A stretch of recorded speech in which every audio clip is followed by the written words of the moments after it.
কিরে কি ঝামেলা হইছে? কি হয় নাই বলেন? আরে কি হইছে সেটা তো বলবেন কেউ। এভান্টি কি হইছে? ভাইয়া বরের নামে একটা মিস্টেক হয়েছে, পি এর জায়গায় ডি হয়ে গেছে। এই তোর বড় ঝামেলা? হ্যাঁ এদিকে আউট অফ কন্ট্রোল সিচুয়েশন। এতটুকু প্রবলেম সলভ করতে পারোস না, আবার তুই ইভেন্ট ম্যানেজার হবি। আমি তোরে কতবার বলছিলাম আমার পার্সোনাল প্রবলেম আছে, আমি এই ইভেন্টে আসতে পারবো না। হ্যাঁ তাও আমার কেন আসতে হইলো, তাও আবার এই সিলি ম্যাটারে? হ্যাঁ সরি, অনেক স্ট্রেসের মধ্যে ছিলাম তো, তাই ঝামেলা হয়ে গেছে। আচ্ছা ঠিক আছে। ভাইয়া আমাদের কয়টা ছবি তুলে দেন তো। ক্যামেরা। এটা একটা ছবি হলো, এর থেকে তো আমার আইফোনের ছবি ভালো আসে। ভালো আসে নাই। বান্টি ক্যামেরাটা দে, পিছিয়ে যান একটু, স্মাইল। ওয়াও ভাইয়া আপনি তো অনেক সুন্দর ছবি তোলেন। আপনার ফোনে যদি এই ক্যামেরা থেকে বেটার ফটোস ক্যাপচার করা যেত তাহলে এই ইভেন্টে এই ক্যামেরা না আপনার ফোন ইউজ করা হইতো। I hope you get it. Okay ছবিগুলো দিয়ে দিস, আমি যাচ্ছি। হ্যাঁ না মানে আমি বুঝলাম না, তোমার কি কোনো সেলফ রেসপেক্ট নেই? তুমি আমার ভাইয়ের গায়ে হলুদ এসে ইভেন্ট ম্যানেজমেন্টের কাজ করতেছো, আবার আমার রিলেটিভসদের ছবি তুলে দিতেছো, আর এদিকে বাবাকে বলে রাখছি তার সাথে তোমাকে দেখা করাই দিই। এখন সেই যদি এই অবস্থায় তোমাকে দেখে কি হবে একবার ভাবছো? কি হবে? আবার জিজ্ঞাসা করতেছো কি হবে? Are you serious? এখন আমার দোষটা কোথায় আমাকে বলবা? হ্যাঁ এখানে একটা সিলি ঝামেলা হয়েছিল, which I didn't know.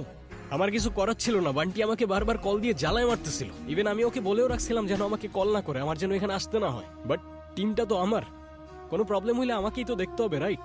Rayan অনেক হয়েছে তুমি আর তোমার এই ফালতু টিম। মানুষের বয়ফ্রেন্ড ডাক্তার হয়, ইঞ্জিনিয়ার হয়, আর তুমি হইছো একটা ইভেন্ট ম্যানেজার। আজ যাইরা বাবা যদি জানতে পারে তুমি একটা ইভেন্ট ম্যানেজমেন্টে কাজ করো, কোনোদিন তোমার সাথে আমাকে বিয়ে দিবে না। এখন আমি তো এইটাই করি, it is what it is. কি করবো আমি এটার ব্যাপারে? তোমার কিচ্ছু করা লাগবে না, তুমি তাকিয়ে তাকিয়ে দেখো আর অন্য আরেকজন এসে আমাকে বিয়ে করে নিয়ে যাক, তখন এসে ছবি তুলি। এই তোমার কি আমার এক্সপেরিয়েন্স সম্পর্কে কোনো ধারণা নেই? এই কাজ করে তুমি আমাকে হ্যাপি রাখতে পারবা? এখন তোমার এই কথাগুলোর কি উত্তর দিব আমি তো জানি না। আমি যতদূর জানি ভালো থাকতে খুব বেশি কিছু তো লাগে না। পকেটে 2 বেলার খাবার, বাসা ভাড়ার খরচটা, আর পাশে ভালোবাসার মানুষটা থাকলেই তো এনাফ হবার কথা না? এই তোমার এসব ইনস্টাগ্রামের রিলসের ডায়লগ আমাকে শোনায় না। গত 2 বছর একই কথা বলে আসতেছে। বাবা অলরেডি আমার জন্য একটা ছেলে ঠিক করে রাখছে, আর তার বাবা অনেক rich. As soon as possible তুমি যদি ভালো একটা জব আর বিজনেস না করতে পারো, আমার কোনো কিছু করা থাকবে না। বাবার পছন্দ করা ছেলেকে আমি বিয়ে করে ফেলবো। আরে আমাকে একটু টাইম তো দাও না, মাত্রই তো বিজনেসটা স্টার্ট করলাম, একটু ওয়েট করো। এরপর যদি ভালো কোনো রেজাল্ট না আসে, দরকার হয় আমি প্রফেশন সুইচ করে ফেলবো, আই প্রমিস। বিজনেস? এটা কোনো বিজনেস হইলো? কয় টাকা আসে এটা থেকে বলবা? এই তুই এখানে কি করছিস? কত কাজ পড়ে আছে ওখানে। এই তো মা আসছি, তুমি যাও। আন্টি আসসালামু আলাইকুম। ওয়ালাইকুম সালাম। মায়ের সাথে যোগাযোগ করছস? না। কাউকে পাঠিয়ে মায়াকে একটু আনার ব্যবস্থা কর না মা, প্লিজ। ওকে দেখতেছি আমি কি করা যায়। আচ্ছা আচ্ছা শুনো, তোমাকে না বলছিলাম এর আগের বার আমার একটা বোন আছে? হ্যাঁ ওই তোমাদের ফ্যামিলি থেকে আলাদা থাকে যে। হ্যাঁ, ওকে কালকে হোস্টেল থেকে নিয়ে এখানে নিয়ে আসবা। এমনিতেও বাসার কেউ ওকে পছন্দ করে না, আমিও করি না, কিন্তু মায়ের ফেভারিট চাইল্ড তো, তাই ওকে বিয়েতে আনতেই হবে। কালকে তো আমার কিছু কাজ ছিল, আর তাছাড়াও তোমার ফ্যামিলির কেউই তো তোমার বোনকে নিয়ে আসলে ভালো হইতো, রাইট? ফ্যামিলির কেউ যাবে না তো? ফ্যামিলির কেউই ওরা দেখতে পারে না। দেখতে পারে না মানে? ঠিক বুঝতে পারলে না তো? ওর ব্যাপারে যত কম বুঝবা ততই তোমার জন্য ভালো। এমনিতেও ও আমাদের ফ্যামিলির জন্য না থাকার মতোই। ছোটবেলায় বাবা ওকে বাসা থেকে বের করে দিছে, তারপর থেকে বড় কোনো অকেশন ছাড়া ওর সাথে দেখা হয় না। আমি মায়ের হোস্টেলের অ্যাড্রেস তোমাকে হোয়াটসঅ্যাপ করতেছি। আর শুনো, ওরে কি দিয়ে আনতে যাবা? কেন? বাইক? খবরদার এই বাইক নিয়ে যদি আনতে গেছো, ফার্স্ট ইমপ্রেশন বলো একটা কথা আছে। কতবার বলছি একটা গাড়ি কিনো, একটা গাড়ি কিনো।